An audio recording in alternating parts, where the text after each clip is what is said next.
Hello viewers, welcome to Renuka's channel.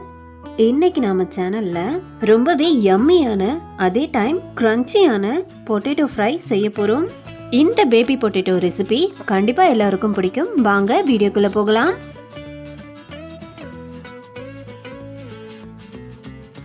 முதல்ல செய்ய தேவையான பொருட்கள் பார்க்கலாம். 1/2 கிலோ பேபி பொட்டேட்டோ எடுத்திருக்கேன். 5-6 பல்லு பூண்டு, கருவேப்பிலை, கடுகு, தேவையான அளவு எண்ணெய், உப்பு, 1/4 ஸ்பூன் மஞ்சள் தூள், 1/2 ஸ்பூன் தனியா, 1/2 ஸ்பூன் சிகப்பு மிளகாய் தூள். முதல்ல நாம் பூண்டை சின்ன சின்னதாக சாப் பண்ணி எடுத்துக்கலாம்.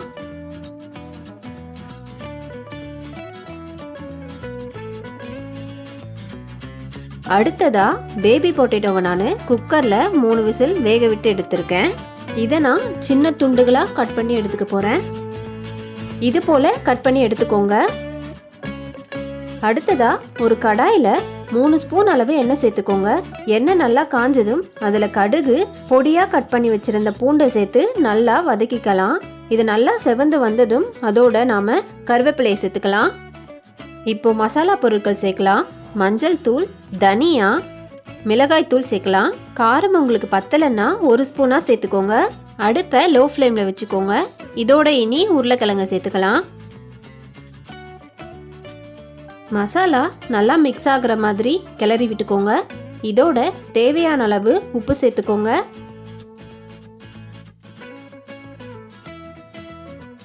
ஒரு 5 நிமிஷம் மூடி போட்டு வேக விடுங்க. பாருங்க, நம்மளுடைய உருளைக்கிழங்கு எவ்வளோ அழகாக வெந்திருக்கு. வெளியே நல்லா கிரன்ச்சியாகவும் உள்ள நல்லா சாஃப்டாகவும் வெந்திருக்கு. சூடான சாம்பார் சாதம், தயிர் சாதத்துக்கு அட்டகாசமான காம்பினேஷனாக இருக்கும். கண்டிப்பாக ட்ரை பண்ணுங்கள். ரொம்பவே யம்மியான பேபி பொட்டேட்டோ ஃப்ரை ரெசிபியை கண்டிப்பாக ட்ரை பண்ணுங்கள். பிடிச்சிருந்ததுன்னா லைக் பண்ணுங்கள், ஷேர் பண்ணுங்கள். மறக்காமல் ரேணுகாஸ் சேனலுக்கு சப்ஸ்கிரைப் பண்ணுங்கள். கூடவே நோட்டிஃபிகேஷன் ஐக்கனையும் கிளிக் பண்ணுங்கள். நான் இதோட உங்களை அடுத்த வீடியோவில் பார்க்குறேன். பாய்.